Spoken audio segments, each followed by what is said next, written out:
follow in táwa ń sọ látijọ́ yìí. Kí ni nǹkan tá à ń sọ? Nigeria is not to work. It's as simple as that. Kò sí nǹkan tó lè sọ, kò sí nǹkan tó lè ṣe.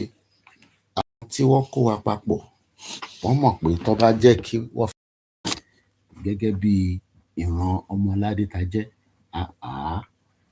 ìlọsíwájú máa wà, a máa ṣoríire. But àti sọ fún yín títí, àti fi kọrin, àti fi sọ̀rọ̀, àti fi ṣe program, àti sọ many things látọdún mẹ́rin pé Yorùbá nation. Ǹjẹ́ wọ́n dá sí nígbà tá à ń sọ pé kí Yorùbá kó dá dúró? Àbò wà lára àwọn tó ń ta. So responsibility ti ẹ nígbà tá à ń sọ pé kí Yorùbá kó dá dúró, ẹ̀yin kan takò náà, ẹ̀ ń takò, ẹni ẹ máa lọ dìbò fún Adeleke, ẹ máa dìbò fún Tinubu, ẹ máa face consequence tó ń ṣẹlẹ̀ nísìn because fault yín ni pẹ́yìn lẹ lọ ń dìbò fáwọn àwọn criminals, àwọn politicians tí wọn ò ní ẹni. So ẹ̀yin lẹ máa fara gbá ìtójú. Ẹ wò ló nísìn, gbogbo èèyàn sá kúrò nílùú. Wọ́n ní community, wọ́n lọ ń jà torí ilẹ̀. Gbogbo eléyìí tàbá ní a ní bó ṣe máa settle gbogbo àwọn land dispute. Kò síbi tí kò sí land dispute. Bó ṣe wá dá kí ìlú méjì máa para wọn. Wọ́n ní torí pé bí àbí Tinubu rádà ó fẹ́ gbé ọ̀rọ̀ kí ló ń pè wá,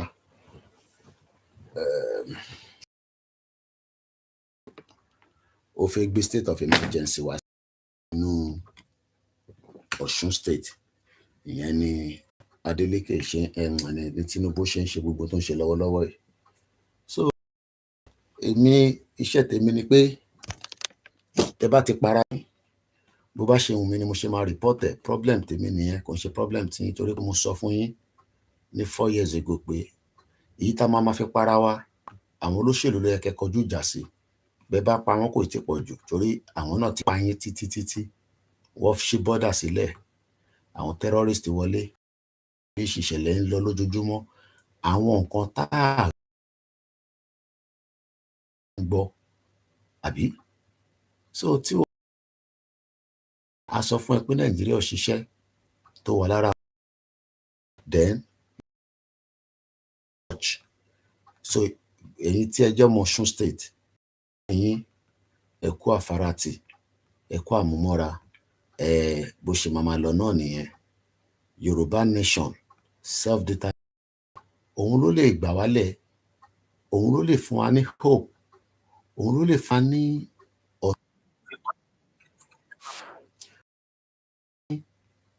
faith pé àwa náà ní ìjọ kan gbogbo communion fight tó ń ṣẹlẹ̀ between these communities á ti wà resolve. But nígbà tẹ́ ẹ̀ bá ní government, níbo ni Tinubu ti fi ráyè tí yín nísìn? Ti fi wá yọ ọ̀rọ̀ ìjà tó ń lọ nínú Ọ̀ṣun state. Tinubu ò ní time. Ọmọ Tinubu nísìn bó ṣe máa pín rice káàkiri àti èlùbọ́ àti magi fáwọn olórí burúkú northerners, òun ló ń ṣe lọ́wọ́ báyìí. So you will all have to blame yourself for giving room. No going back. Táwa ń sọ yẹn, ṣe rò páwa stupid nígbà táwa ń sọ pé no going back? Èyí tó yẹ kí gbogbo wa àtọ̀ṣun ni o, àti state báyìí ni o, kí gbogbo wa ká fọwọ́ kún Bàbá Kítóyè àti Ìgbòho Òòṣà àti YSDM àti gbogbo group láti ẹ máa sọ pé náà àfẹ́ yẹn o, Bàbá Koiki, ìyẹn kọ́ la fẹ́ nísìnyí. Bí a ṣe máa ṣe election, that was when election was coming. Bá ṣe máa ṣe ẹ ti gbé Jagaban wọlé nísìn, ẹ láti gbà ní.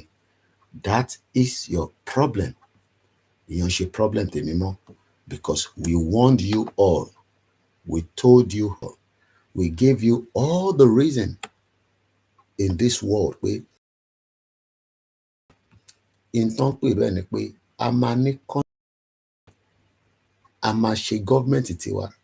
Gọ́ọ̀mẹ̀ntì tẹ́ ń ṣe lọ́wọ́ gọ́ọ̀mẹ̀ntì pàdépàdé ni, gọ́ọ̀mẹ̀ntì jìbìtì ni, gọ́ọ̀mẹ̀ntì lè ní, gọ́ọ̀mẹ̀ntì má jẹ́ kí ayé ọmọ Yorùbá dá, òun ni gọ́ọ̀mẹ̀ntì tí wọ́n ràn lọ́wọ́lọ́wọ́ nísìn. Ìyẹn ò lè sọ́ọ̀tì gbogbo problem tí ó wà nílẹ̀. And a dẹ̀ ti sọ fáwọn èèyàn wa, àwọn foreign investors wọ́n withdraw 50,000. Báwo lẹ ṣe expect kí investors wá invest nínú ọ̀sán níbi tẹ́ ti ń para yín? Ìbéèrè ni o, níbi tẹ́ ti ń para yín, ọ̀sán wa kówó wá, á dá iléeṣẹ́ sílẹ̀, ẹ wá bẹ̀rẹ̀ sí finance, ẹ jó mọ́lẹ̀. Àbòmọ̀ tó mí pé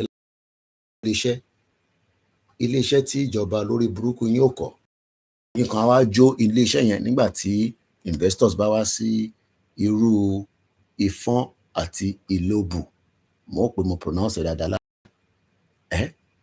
ẹ jẹ́ ká jọ fọwọ́ kún ká ṣe Yorùbá nation. Òun nìkan lọ́nà àbáyọ, òun nìkan ló lè rescue wa, òun ni solution to every problem tí ilẹ̀ Yorùbá ń face lọ́wọ́lọ́wọ́ báyìí.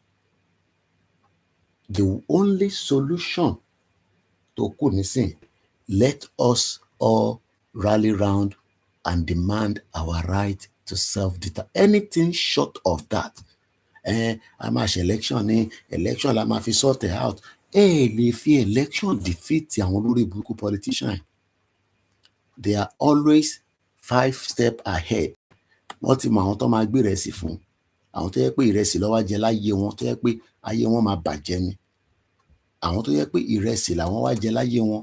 Kò sí nǹkan tẹ́ lè sọ fún wọn tó bá ṣàti fún wọn ní ìrẹsì tó dẹ̀ fi 1,000 lé lórí. Ṣérú àwọn yẹn làwọn máa wá jókòó tì, a máa jẹ́ káwọn yẹn fi ti wọn kọ́ fi kó bá wa.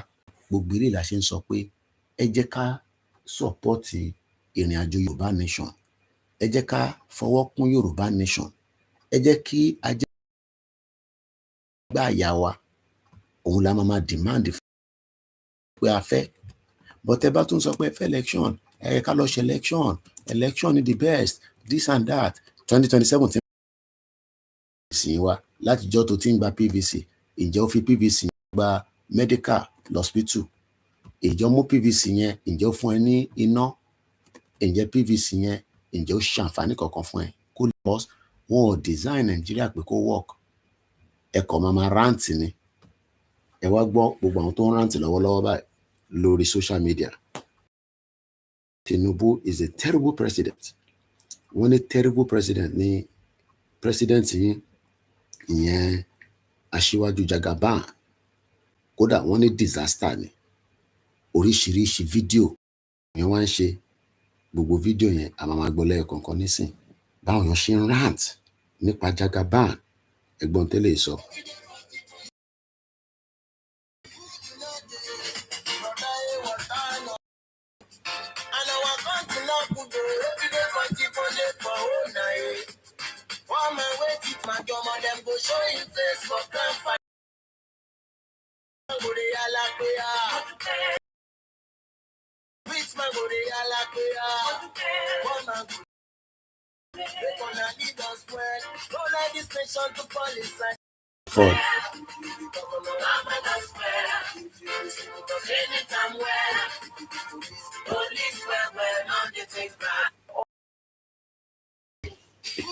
Ẹja àtúgbò lẹ́ẹ̀kan sí.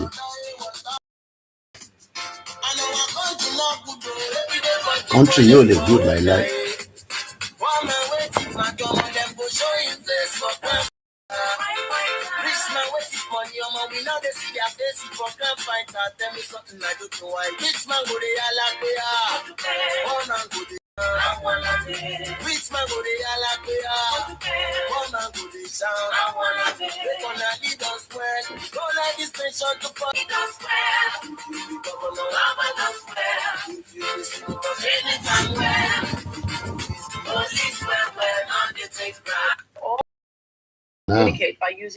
Ìyẹn ti lọ bẹ́ẹ̀, ẹja gbọ́ the next person. Àwọn tí wọ́n rant, àwọn tó ń sọ pé Tinubu, you are a disaster. Tinubu, you are a terrible president. Àwa dẹ̀ sọ fún Tinubu kó dáa, má jẹ́ kó máa bú ẹ mọ́ lórí social media, divide Nigeria, kólúkálùkù máa lọ. To know that Tinubu is just not only a terrible man. Tinubu is a thief, a criminal, a certificate forger, a drug baron, a drug dealer. Tinubu forfeited $450,000 in the United States for restitution of his drug trafficking. Tinubu has no friends in Nigeria. Tinubu went to a school that was not in existence when he submitted his result to the INEC. In the world. There is nobody that knows Tinubu. Tinubu does not come from any village in Nigeria, in Yoruba land. Despite the fact he claims to be a Yoruba man. Tinubu is the worst president Nigeria has. The lady. And this is what Nigeria has. When you speak up for yourself, they come for you. When you talk about the illness of the country, they send military to come. Nigeria, it's not far-fetched from what this girl is saying. This lady's life may be under threatening or under threat because she has said what she's not supposed to say. This is just how they do in Nigeria. But yet they were insulting. People said a lot of unspeakable things about Trump before he became the president of the United States of America, and nothing happened to him. Even as he's seated, people are still doing going on rampage to make funny videos about Trump. And it doesn't concern him. What Trump, American first. When with Nigeria said Nigerian first and start implementing those laws, all they do is to threaten, to to cause harm to their citizens. Tinubu is not a president. Tinubu is an illegitimate criminal president that gets through the back door, trying to make himself relevant and force himself to the Nigerian society. He's a thief, a criminal. Now look at it. They said they increased this NYSC salary. Up to today, it has never been implemented. Why? Because you are in a corrupt system. And nobody's checkmating all these people because Tinubu is a very corrupt man. He came through the back door. So when you want to speak about me, I will open your own file. That is what is happening in Nigeria. Everybody should get this right. We are not here to sugarcoat words. Now you are threatening a young girl that is concerned about her well-being, that wants to live like a human being. This is what they know how to do in Nigeria. Nothing else. I'm telling you the truth. Nigeria is a very corrupt country. And let me tell you people one thing before I, move on with what I'm saying. That the kidnap of Mazen Nandekan will completely destroy Nigeria. I'm telling you the truth. It will destroy Nigeria totally. And they are begging, I can't beg Tinubu to release Nigeria. We will bring Nigeria to their knees. It's very interesting. You see all these people. Finland people have come to. Has come to talk to destroy Nigeria. Destroy Nigeria. Divide Nigeria. It's war, and we're going to give it to you guys. Don't release. War now, my phone. So, ogun tó ṣì ń lọ ní two community ten sọ pé Koiki shut up. Community méjì bá ń jà, ó máa ta bá gbogbo community state. Ẹ̀yin ò mọ̀ tán pè lógun. Community méjì ń jà, ẹni kì í shut up. Mo lógun wà nínú Ọ̀ṣun state. Àwọn èèyàn ní pé ibì kan nìkan. Let us stop it. Àwọn kan wá sọ fún mi láàárọ̀ pé Mr. Koiki, ó dà ń pé Tinubu ló wà behind ẹ̀. Ó dà ń pé Tinubu ló fẹ́ declare state of emergency lọ́ṣun state. Ẹ̀ka tó lọ gbé ẹlòmíì. Àwọn tó ń rántí làwọn eléyìí o. Gbogbo wọn kàn rántí ni. Ẹja gbélé. Àwọn èèyàn rant. Ó dùn mí pẹ̀lú rí fídíò yẹn. Wọ́n rántí ni. Gbogbo àwọn eléyìí wọ́n rántí ni. Ẹja gbọ́n tẹ́lẹ̀ náà sọ. As many of all these celebrities not really send us, we they know they talk about this bad governance, no ever hear from their mouths. Especially always watch their video, but no like, no comment. They see 20 million views without like, or with 5 like, or they understand. Many of them say now this internet, this TikTok self, now make them. That's how they use the to make money. But if you talk anything about government, your bullshit. They see for their comment or see for their live stream, and I go the one most like what many of them go they do for there. They listen to things people like say after say after you listen finish now hunger you see go feast because of the want you to Nigeria or the one omugwaye tó bá náà tó gọ̀jù kí ẹ̀yin ọmọ Yorùbá nation náà torí ẹ̀yin ti gbọ́n tí ọ̀dẹ̀ mùgùnmù àwọn ọ̀dẹ̀ òun làwọn youth Nàìjíríà wọn ní brain kankan. Wọ́n ti fi brain wọ́n ti fi dín àkàrà. Wọ́n ti kó brain wọ́n ti fi dín. Wọ́n expect pé kí Nàìjíríà wá ṣiṣẹ́ náírà wọ́n yọ kúrò nínú stock market. Wọ́n sọ pé ó ń bọ̀ wá ṣiṣẹ́. Ẹjẹ́ àgbó eléyìí tẹ̀ sójú àwọn pásítọ̀ yín ìyẹn gẹ́ òye. And asked his members to fast and pray for the country to be. And the video made me realize two things. First, a lot of people are Baba Adeboye lele tasi about how African pastors, especially Nigerian pastors, are one of the biggest problems we have in this country. And the second thing I realized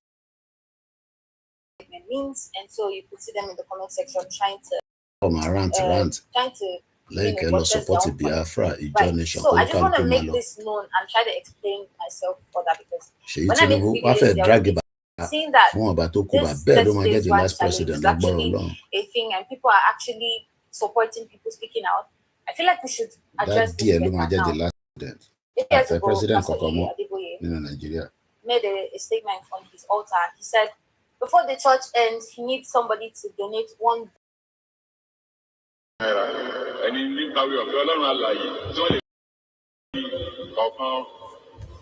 Such people should please see my secretary in the office tonight for a very special announcement.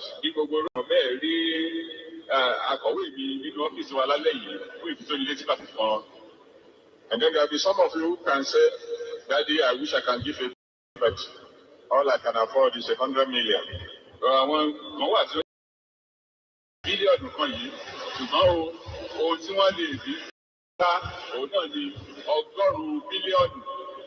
Such people should also see my secretary after the program tonight. This was at least 1 billion naira before the church ended.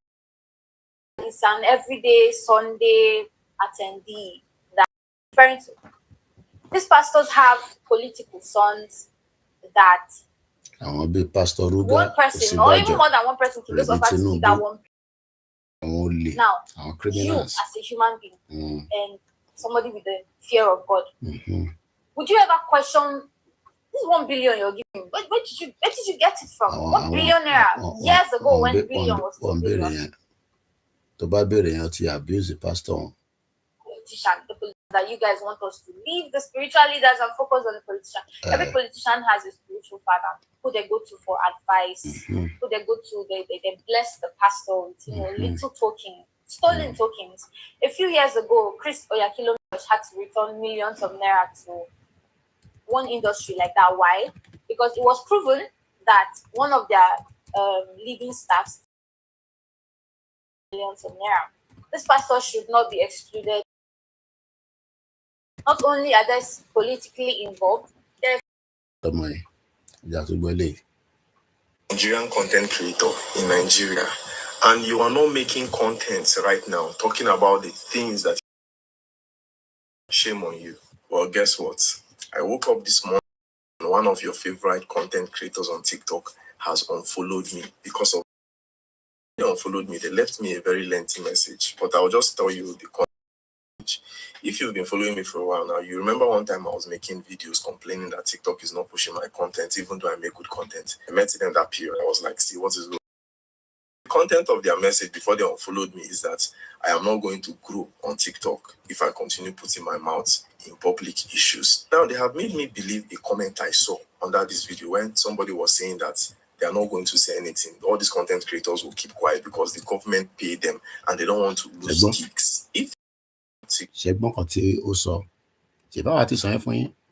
All your content creator, they are all under politicians. So to expect pé àwọn tó ń create content tó lọ rẹ́rìn lọ́dọ̀ wọn tó ń ṣe kòkòkò tó rẹ́rìn have nothing to offer you, and they will not offer you anything more than sadness. Kò sí happiness. Includes me turning a blind eye to the things that is going on in this country that belong to all of us, then Which I should country not belong to all grow. of You know, us? we are not going to stop Jungle. talking about this. We are up for 30 days rant challenge, and we are going to do it until the 30 days is complete. Somebody was telling. So after 30 days, kí ló máa ṣẹlẹ̀? Ẹ rant lórí social media. Àwọn ẹgbẹ́ yín ní gbogbo àgbáyé on the street. Ẹ̀yin náà rant. Àwọn olè rant fún. The criminal politicians are not going. The criminal politicians knows the Nigerians are lazy. Wọ́n ti mọ̀ pé ẹ lè ṣe nǹkan kan. Tiwa táwa jọ ń ṣe Yorùbá nation.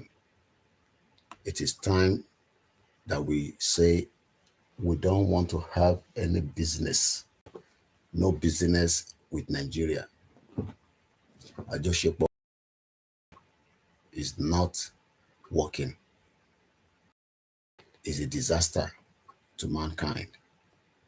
Ẹ jẹ́ ká jẹ́ kí Nàìjíríà kó lọ. Ẹ jẹ́ ká fìlú yìí sílẹ̀.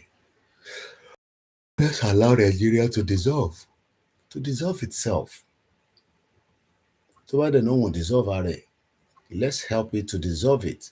Create the awareness and tell everybody that needs to know that this country is not working.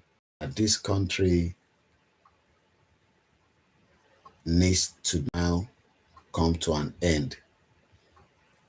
The marriage is not working.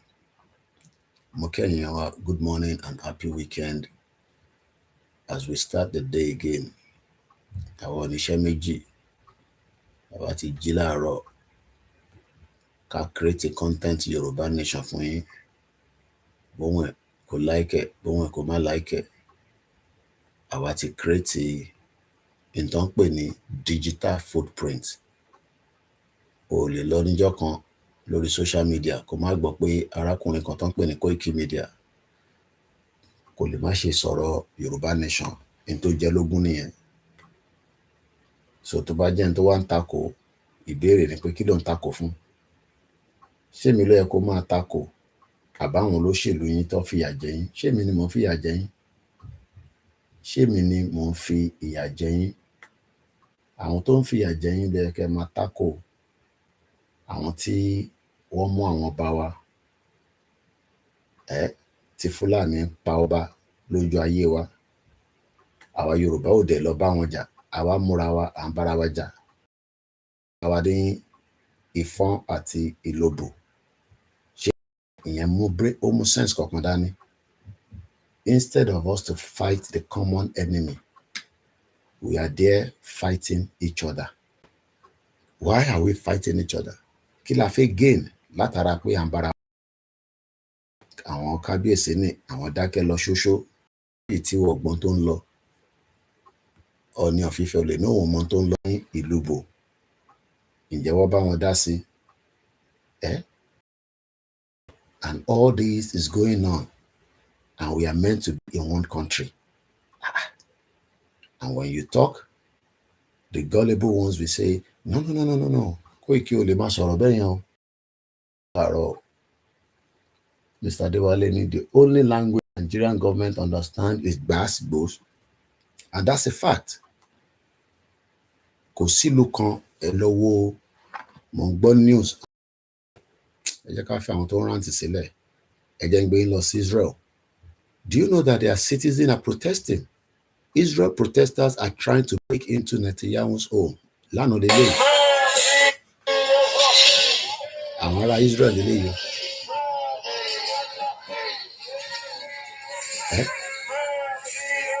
Àwọn ará Israel wọ́n protest against the prime minister wọn Netanyahu. Wọ́n níyàn burúkú ni.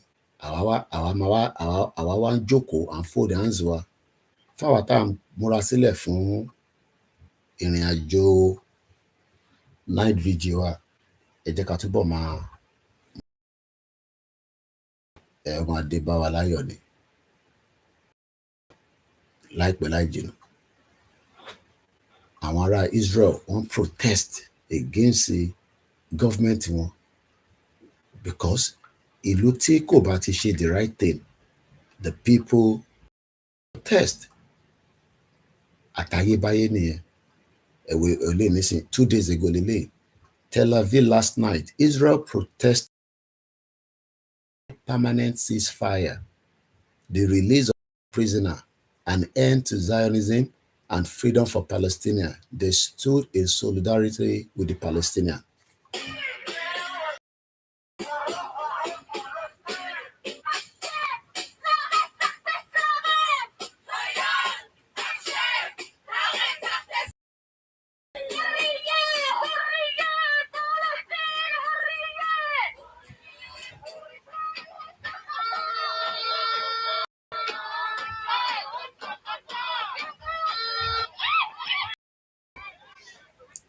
Nínú protest eléyìí náà nísìn, ariwo tẹ́ ń gbọ́ yẹn nísìn, àwọn kan náà tún máa wá attack wọn, àtayébáyé nìyẹn. The protesters, okay, yẹn ti pẹ́ 2024 nìyẹn náà, I need it to jẹ́ current one. Thousands of angry protesters at the government compound in Jerusalem calling for a change of the release of the hostages, for the end to the war, to return to democratic norms. But so ta ló bá wá fún yín ní freedom?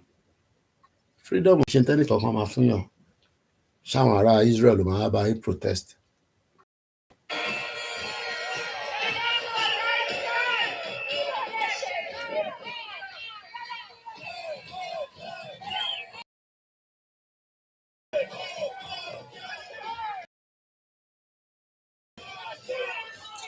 So, to demand a peaceful Yoruba exit from Nigeria. That's the demand. But ìbéèrè nísìn ni pé bí election tó ṣe fẹ́ wá nísìn, ẹ̀tútù ráwọn ọmọ Yorùbá kan. Wọ́n ní, we know how to do politics. Politics láyé wọn. Láti how many years? Kò gbé wọn. They are doing the same politics that has not given them any reason for them to say, politics. They are doing politics that is not politics. And every time, politics politics what has it done for you? Nothing. Kò ní any impact. Kò ṣiṣẹ́ kankan fún wọn. Any hope in life. How can people be saying that we are doing politics and your life is not in good shape? You should politics more. That is not politics. And these are the reasons why we are saying it is time that our demands and our rights láti lè máa gba country tiwa, òun nìkan ni the solution right now. But as usual, you will always get some of our gullible ones. They will argue blindly. Ẹlòmíì àtẹ a máa sọ nǹkan míì, a máa wonder pé ṣé ní làákàyè?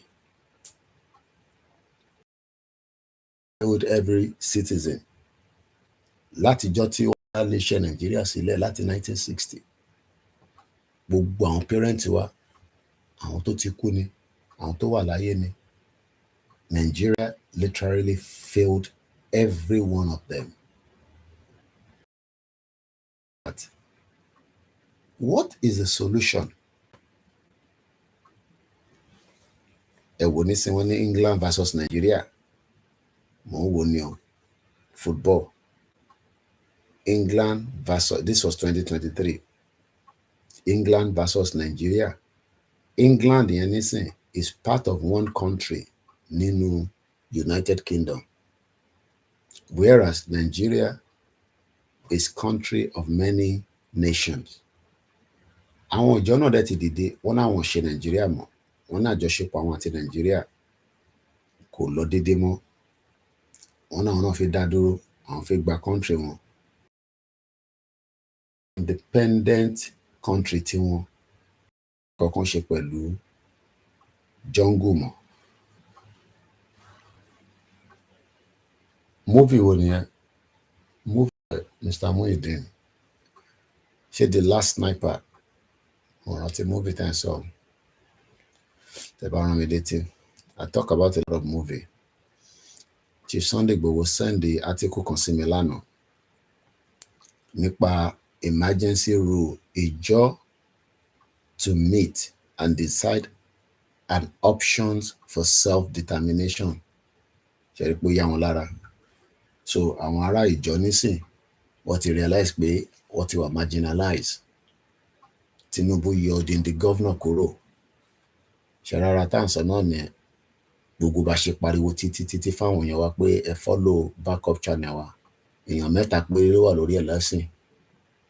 Àwọn tó kù adé sọ pé ẹ Koiki ò sí live because wọ́n dúró kí live wa kó jáde lórí WD. Bó tó wá jẹ́ pé àwọn èèyàn wa ń follow wa bá ṣe ní kó follow wa ni, ó jẹ́ kí èrò wà lórí Koikimedia channel. But our people are very difficult people. They don't listen. Tábà wá live náà lórí Facebook, ẹni tó wà lórí Facebook àjókòó pa síbí á ní Koiki ò sí live. Àdẹ̀tí wà live in more than 32 minutes. Àríyàn kankan kó wá gbọ́n nǹkan tá à ń sọ nísìn because wọ́n sì ń dúró pé kí a ṣe live yẹn lórí àwọn YouTube channel tó kù. Ara tá à ń sọ náà nìyẹn. We have to àwa ń deliver message lójoojúmọ́. Láti àná la pariwo ẹ lọ follow backup channel dáadáa. Gbogbo àwọn tó ń tẹ̀lé wa tẹ́ bá yẹ pé wà live nísìn, ó yẹ ká rí àwọn èèyàn lórí ẹ̀.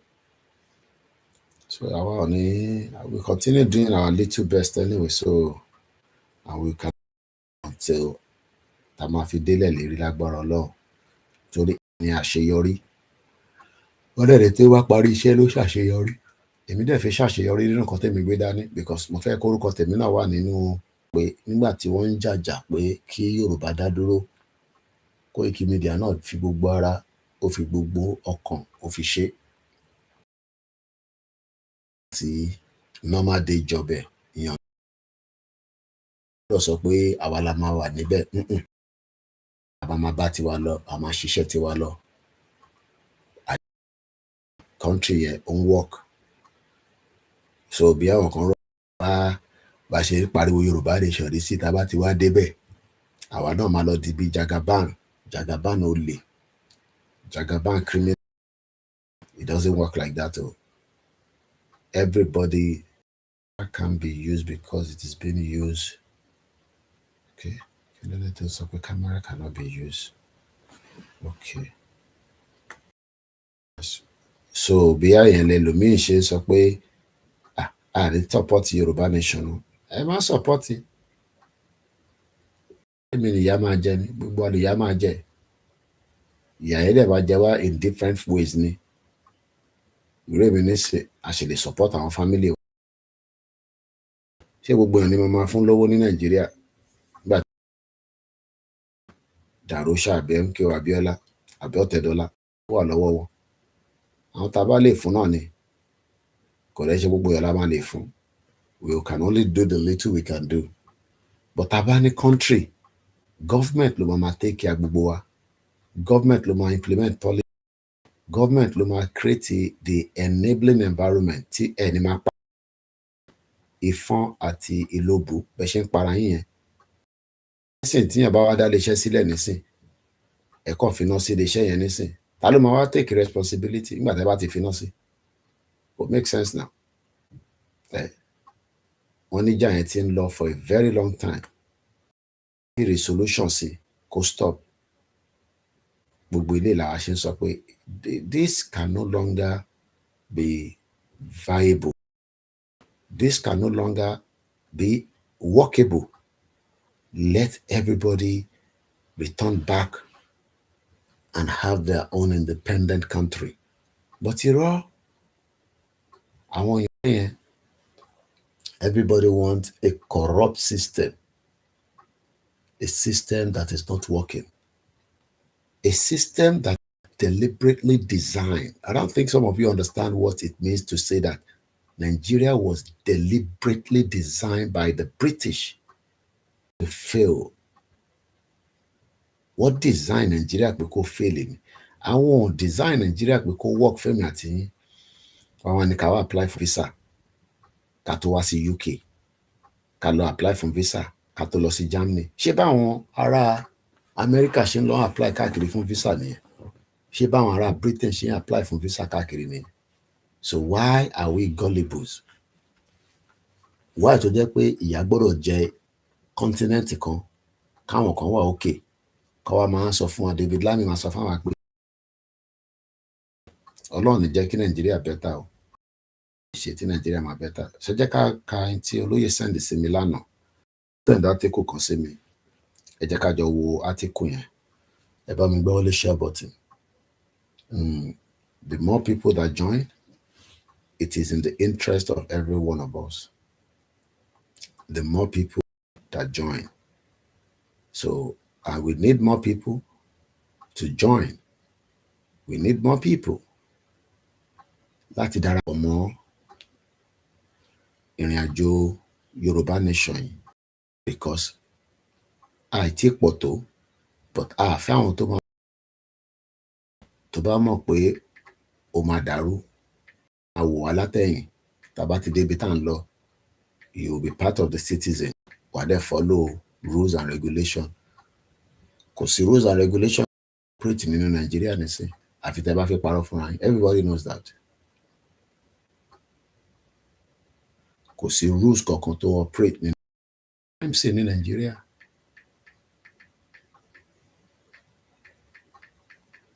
Ìlú tó bá dẹ̀ ti jẹ́ crime scene bó ṣe máa rí nìyẹn. Nothing is going to work. Ẹ má yẹ ká tanra wa ẹ̀yin alé. Let us leave this messed country. Let everybody go back. Let everybody return back to the way we are. It can be done.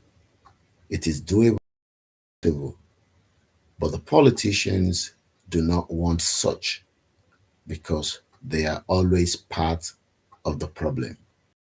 The politicians are criminals. Their life has destroyed our own lives. And we should say enough is enough.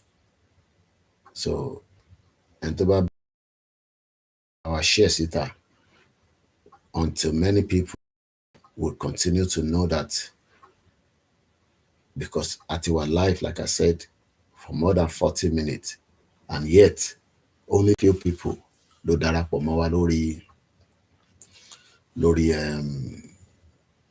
kí ló ń pè lórí backup channel wa because wọ́n ṣì ń dúró pé kí aago la our main channel tó ti ń wò wá.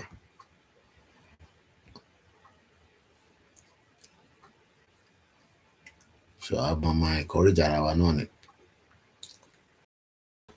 Ìtawà dẹ̀ ń sọ ní bíbá ọ̀rọ̀ tó ṣe pàtàkì tó wà important ni. Òun ló fi ń pè ní self-determination under the leadership of Professor Adebanji Tóyè. Gbogbo ẹ̀yin tí ẹ máa àtàkì platform àtàbá ti post nǹkan kan. Problem tí yín máa nìyẹn kò ṣe problem tèmi. Ayé tèmi ṣì better ju ayé yín lọ. Èmi lẹ̀kọ́ ni mo dá problem sí yín lọ́rùn. Government yín enabling environment. Lomi no, nothing and nothing will ever work. Ọ̀nà àbáyọ kankan kò sí bẹ́ẹ̀ ṣe lè ṣe kò lè work because wọ́n ò fẹ́ jẹ́ kó work because wọ́n mọ̀ pé tó bá ti work ìwọ náà ni máa ò ní wà worried tí wọ́n ò fẹ́ jẹ́ kó work. So ìdí tá a ṣe ń sọ fáwọn èèyàn wa pé okoko Michael country and return back bí Ọlọ́run ṣe dáràn Yorùbá. Ọọ̀ni of Ifẹ̀ ò fẹ́ sọ̀rọ̀ Yorùbá nation torí pé wọ́n ṣì ń support Tinubu kò pọ̀ jù náà tí Ọọ̀ni of Ifẹ̀ bá sọ pé Yorùbá people lè lọ but Ọọ̀ni náà dákẹ́ wọ́n náà wọ́n wo bó ṣe ń lọ báwo ló ṣe fi lọ. Ọọ̀ni ní responsibility as one of our traditional rulers láti lè mention fún gbogbo èèyàn pé ìran Yorùbá fi dá dúró, but he don't want to talk about it because as many have said Tinubu ló fi Ọọ̀ni síbẹ̀. I don't know how true that is, and this is the reason why ta ṣe ń wonder pé sí respect fún àwọn ọba mọ́ ni.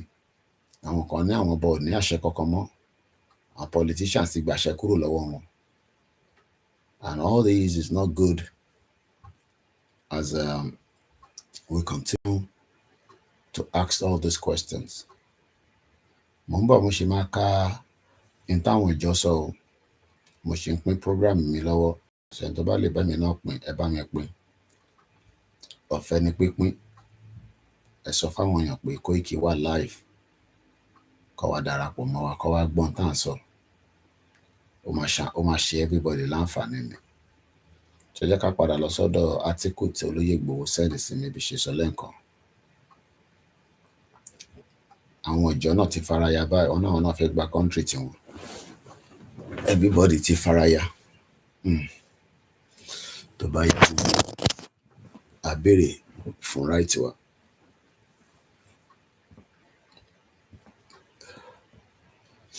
So this is the article. Emergency rule. Ìjọ to meet, decide on options for self-determination. The president. On Tuesday, declaration of the state of emergency in Rivers State by Jagaban, President Bola Tinubu, has rekindled for self-determination, ethnic nationality in Niger Delta. Professor Benjamin Okaba, President of Ijaw National Congress, INC, the Ijaw Apex Social Cultural Group, from Vanguard newspaper, for Ijaw people, we're happy because we see this as another slap on us. But again, our position will be deliberated upon in a wider that will be conveyed later. In that meeting, I am sure the Ijaw people will look at how we are in this Nigeria project. Nigeria is a project. And what options are left to drive home our quest for self-determination? When we say it is hasty because the president has so much opportunity to leverage on the calls of Nigerians from all quarters to call his minister Nelson Wike to order. Tinubu ní pèsè order because criminal kan náà lọ́wọ́ àwọn méjèèjì. Tinubu Wike criminal. Tinubu fẹ́ lo Rivers State fún 2027. Òun náà ní ìdówó bẹ̀. PDP ló ti fi ń jẹun láti how many years nísìn. So Tinubu fẹ́ gbà lọ́wọ́ wọn. Nelson Wike rẹ̀ ti ta birthright lórí burúkú ni. Secondly, while Wike himself has been the antagonist, he had boldly stated that he will make governance impossible fẹ́yìn aráàlú. Kí ló mọ̀ tán pè ní governance? Governance sọ pé kí ìjọba tó wà lórí oyè, kò bá jẹ́ governor ni, deputy ni, local government chairman, títí kan local primary school yín, àwọn ni wọ́n wà in charge in tó máa pè ní governance. Tẹ́ bá ń sọ pé à ń ṣe òṣèlú, orí gbogbo ẹ̀yin bàbá yẹn ò pé ẹ̀yin bàbá ò fò. Tẹ́tí ń ṣe òṣèlú láti 1999, gbogbo ẹ̀yin bàbá àtẹ̀yìn ìyá tó yẹ ká dá sílẹ̀ sí lára. Òṣèlú tẹ́ ń ṣe táwọn grandchildren ní primary school ní 2025. Òṣèlú tẹ́ ń ṣe táwọn ọmọ kéékèèké tó ń tọwọ́ bọ̀ wọ́n nídìí ní gbogbo motor park. Òṣèlú tẹ́ ń ṣe tí ẹ lè hold the local government chairman. Òṣèlú tẹ́ ń ṣe tẹ́ máa report pé wọ́n pa yín. Tọ́lọ́pàá máa gbé yín lọ sí Àbújá. Ẹ̀yin bàbá òfò yẹn, ẹ̀yin lẹ dá gbogbo wàhálà yìí lẹ̀ sí wa lọ́rùn. Ẹ̀yin bàbá burúkú, ó yẹ ká ti dá sídìí sí gbogbo yín lára kẹ́ ti kú dànù. Secondly, while Wike himself has been the antagonist, I think I've been okay, yeah. It will make governance impossible for the governor. No, River State nìkan ni kò ti sí governance. Bẹ́ẹ̀ bá lọ sí Lagos State, kò sí governance.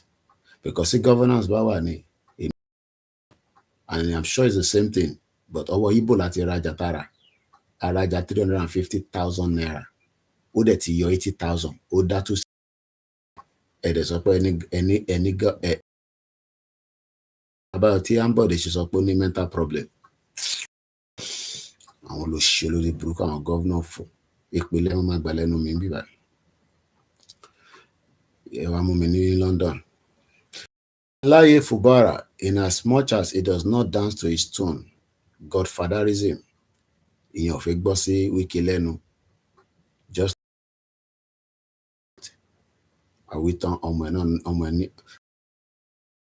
debate fún rẹ̀. My father is the best president in Nigeria. Lórúkọ ọmọ òfò. Kò allow anybody kò ṣe any advertisement in Lagos State. Ó sọ̀rọ̀ ẹ̀ di King Kong. Ṣé irú country tẹ́ fẹ́ wà ní ẹ̀tẹ̀ máa ṣoríire?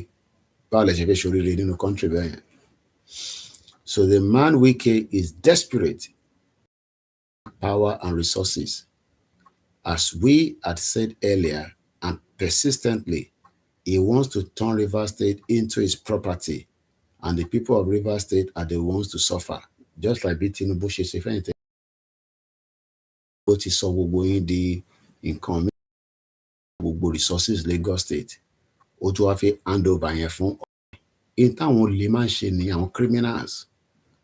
Tó bá jalè títí tágbà tí ń dé, wọ́n máa wò pé ha ṣe ti bá lọ báyìí, especially Lagos State yẹn. The governor will enter into covenant with the people of Rivers to deliver on sustainable development cannot mortgage that mandate because he wants to satisfy somebody.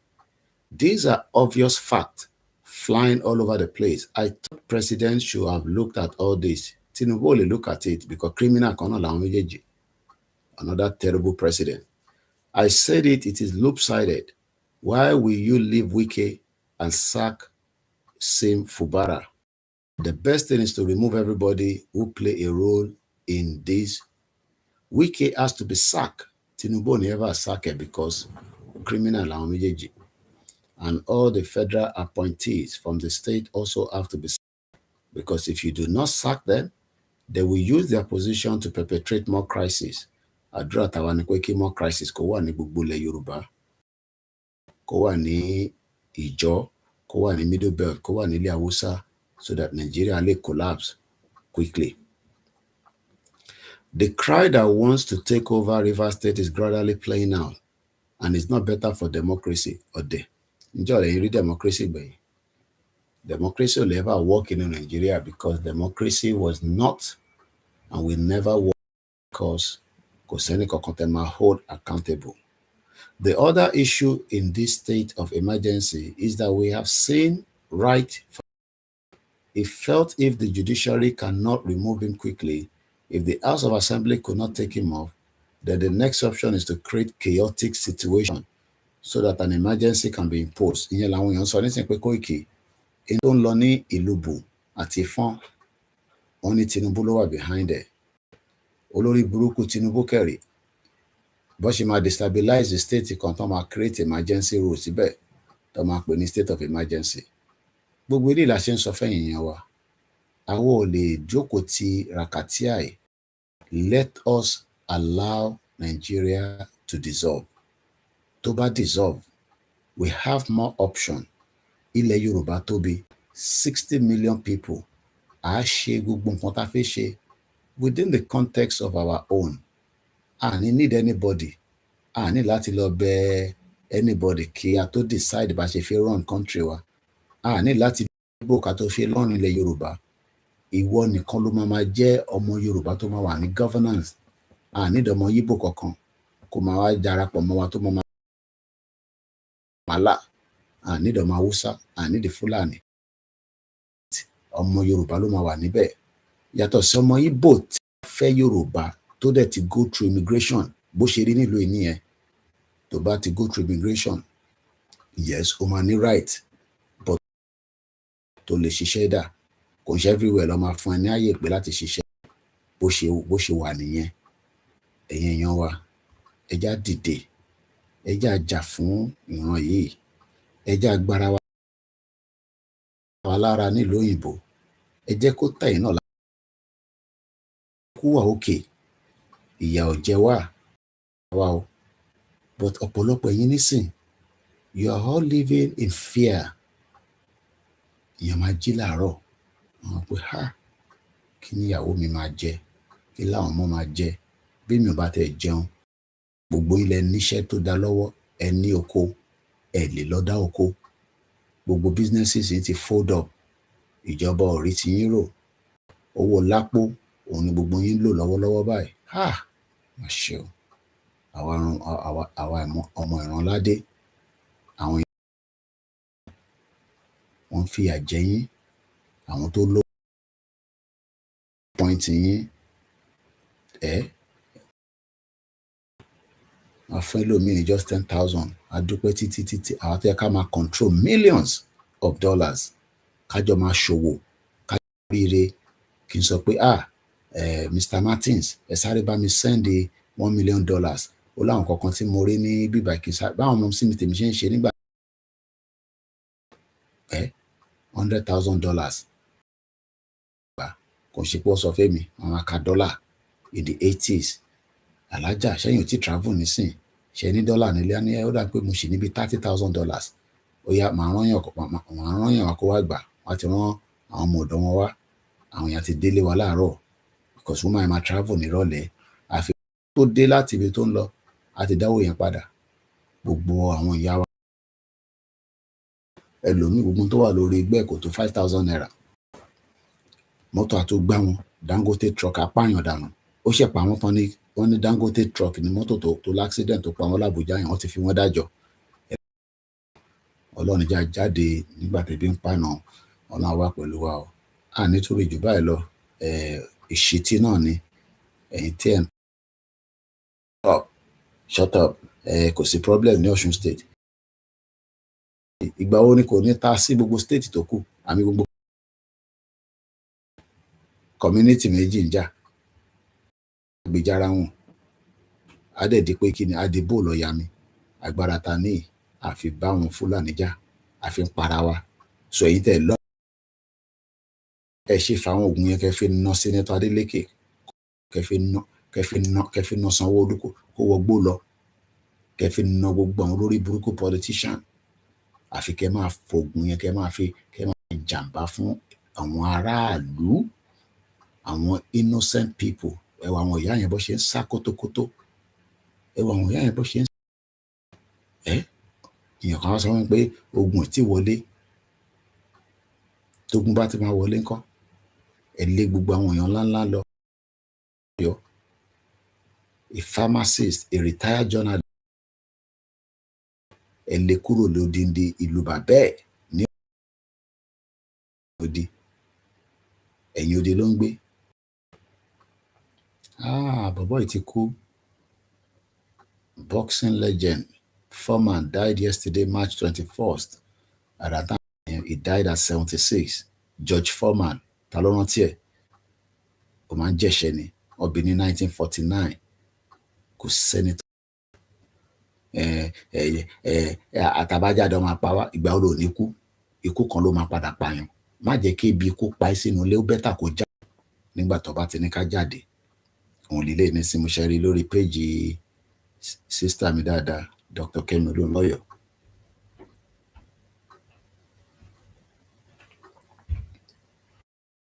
Mr. Koiki, one community has even supported one already. Mo rí yẹn náà lánàá, wọ́n náà wọn ìrìn. Àwọn yẹn ti sọ pé àwọn nígbà lè máa pa àwọn ìlú bù. Àtúnyá nísìn, another community náà tún support ìlú bù. Ó di community mẹ́rin. Wọ́n sọ fún mi pé state yẹn wà governable, pé kò sí wọ̀ níbẹ̀. George Foreman, Ọlọ́run fọ́run kẹ́, ó ti lọ nìyẹn. Kò dẹ̀ bu ní gbogbo yẹn. Kò tí sẹ́ni tó kú tó padà wá tó wá sọ fún wa pé báyìí lòun ṣe rí. Ẹja kọ́kọ́ ṣílé ayé náà. A ní 4 minutes. 60 minutes náà ni broadcast yẹn. You know, ká demand for right wa. So stop disobedience. Most people die in their sleep, slept on their right side. Koikimedia Olúlọ́yọ̀ doctor wa oríṣiríṣi ló máa ń sọ. Wọ́n ní coconut milk is linked to breast cancer. I think I am practicing investigating X demand. So funny. You all think I can investigation. You better find 10 million and hire someone to take their case. They are public. Who pays the journalists? Àràtàn sọ nìyẹn. Ta ló ń sọ mi báyìí nísìn? Ẹ rò pé easy kíyàn kọ́ jíde kó jáde kó wá sọ̀rọ̀. Ta ló ń sanwó fún wa? Yàtọ̀ sáwọn tọ́lọ́run tó fi ń kẹ́ wa, tó ń fún wa ní support kéékèèké ta fi rọra manage ara wa pẹ̀lú àwọn tíìmù wa. Òun ni Koikimedia Olúlọ́yọ̀ sọ níbí báyìí nísìn. Who pays the journalists? Who hires the team? Bí ìlú bòyẹn nísìn tó bá jẹ́ pé ibi tó wà ní àgbé àwọn tíìmù wa nígbà tá tẹ̀ ní káwọn èèyàn kọ́kọ́ fún wa ní mọ́tò ká fi lọ sí Èkìtì àríyàn kan kó dá wa lóhùn. So tẹ bá fi para yín tán kẹ para yín tán ẹni tó bá kú a máa ṣayé. Problem tí yín nìyẹn kò ṣe problem tèmi. So òun ló ń jẹ́ Koikimedia náà sọ níbí báyìí nísìn. Who pays the journalists? Ta ló sanwó journalists? Who hires the team? You better start learning that mainstream media doesn't investigate anything. 11 years wasted in Nigeria. Àdìsán ló mọ ìlú tó wà, a ní láti mọ ìlú tó wà, ibi tó bá wà. Òdìdí ìròyìn báyìí. Tẹ bá mọ brain tó wà lórí Koikimedia Olúlọ́yọ̀. Brain power. Bàbá is a mathematician. Rose wa, ìbígbòho náà nìyẹn nísìn ti síta. Fi tó lóye Ìgbòho ká fi parí program. Àfìgbà tẹ́ ti síta. Ẹ ṣáà ti síta ní sojú yín ti já. Ẹ wá ní Fúlàní pa yín. Ó kọ́ yẹ pé kò ń ṣọ̀rọ̀ tó dáa kí èèyàn máa sọ pé ọ̀rọ̀ burúkú ni kò ń ṣọ̀rọ̀ tó dáa rárá. Ní kí gbogbo wa ká tọ̀ sójú kọ. Ìbẹ́ ti lé Ìgbòho síta. Èmi àti Ìgbòho sì sọ̀rọ̀ lánàá. So tó bá yá gbogbo community àmọ́ bó ṣe máa defend ara. Béèrè pé báwo ni ìrìn àjò wa báwo ló ṣe máa lọ? Ó máa lọ dáadáa náà ni. Ìwọ ni kó lọ máa múra sílẹ̀. Àmì sọ jù bẹ́ẹ̀ lọ. Ní láti sọ too much lórí social. Kí gbogbo ẹ̀yin tẹ́ bá mi gbọ́ program tààrọ̀ yìí. Quick náà ni. Òjò wá dá wa lọ. Mi ṣe bàbá mi lọ sùn padà. So bàbá ti lójúmọ́ ariwo Yorùbá nation. No going back. No retreat, no surrender. Bóhùn ẹ̀kọ́ comment sórí timeline mi. Ṣé internet mi nínú ilé tàbá tún rí ọ̀nà dá 30 ẹ̀ ó lè fi MTN tí ó yẹ pé ó yá data ni wọ́n máa lè ìwọ tó ń yá data láti wá comment ó fi fara wé èmi tèmi ń lo tó connect gbogbo device tá connect 30 ẹ̀ ó gbé because unlimited ni a lè lò tán èèyàn mọ òfò èèyàn mọ ọ̀ràn kíra èèyàn mọ tẹ́ẹ̀ni WC nílé yín tó bá fi yàgbẹ́ nísìnyí wàá kọ́kọ́ jáde nínú ilé ẹ̀ níbi tí ilé ayé délé wàá jáde nínú building ìtọ̀dọ̀ tiẹ̀ tó ń pè ní face me I face you wàá wá lọ yàgbẹ́ lẹ́yìn ilé nínú ṣáláńgá ó wá fi compare sí mi tèmi yàgbẹ́ mo lọ tọ̀ nísìn inú toilet ni mo tọ̀ sí WC mo flush omi gbàbẹ̀ kọjá kò ń ṣọ̀fẹ́ lóòótọ́ kò fi fara wé mi lórí burúkú èèyàn mọ̀ ọ̀fọ̀ ìyá máa jẹ mo sọ fún yín ẹ máa jẹ mo yóò yà ìyá máa jẹ ṣégè sí yín lára ká tó délẹ̀ Yorùbá wa gbogbo ẹ̀yin tẹ́ jẹ́ olólùfẹ́ wa tẹ́ gbàgbọ́ nínú Yorùbá nation ìyà ò ní jẹ yín ní bá Fúlàní pàdé bí Fúlàní bá ń bọ̀ á máa yà fún yín ni Ọlọ́run wà pẹ̀lú wa ẹ fọkàn balẹ̀ ẹ lọ dúró dáadáa àfẹ́ sọ̀rọ̀ púpọ̀ ni nítorí pé wọ́n ti sọ fún wọn ní Koiki wọn náà àwọn oríṣiríṣi èèyàn lọ ti plant sábẹ́ platform ẹ̀ nísìn so tó bá ti ń sọ̀rọ̀ máa wà very careful nísìn tí wọ́n ti wà lójú àgbà mi so mo ní sọ́jú bẹ́ẹ̀ lọ announcement máa wá fún night vigil ẹ lọ fọkàn balẹ̀ èmi náà ń bọ̀ nílé kò sì bá ńlá ẹni tó bá ní ká má dé adé tán ilé ọmọ kì í bá baba lẹ́rù ni ẹni ṣoríire mo dé tán ẹni bá fẹ́ kú ni kó kó ẹni tó bá máa ẹ̀hán tó kú ní ìlú àti Ọ̀fun nísìnyí báwọn tó kù sí wà láyé ẹgbẹ́ ọlọ́fọ́run kẹ́ gbogbo àwọn 20 ló ti kú àti jó kìíní ilé àwọn politician wà bẹ́ẹ̀ ẹ lọ da kẹ́míkà sí kó jó dànù kí gbogbo ẹ̀ kó wálẹ̀ ẹ̀ ń jólé ara yín ẹ̀yin mẹ̀kúnnù ẹ̀yin wèrè. Àní lójú bẹ́ẹ̀ lọ, Koikimedia bringing the work closer to your doorstep. Mo kí àwọn tíì mi ẹ kú rọ́jú, ó yẹ ká máa gbówó gidi fáwọn àwọn ọmọ tó bá mi ṣiṣẹ́ 1,000 bí 10,000 bí 20,000 àrò dedicate ara wọn, wọ́n fẹ̀mí ara wọn sílẹ̀ àwa pẹ̀lú gbogbo wa. Àní lójú bẹ́ẹ̀ lọ, ó dàbọ̀.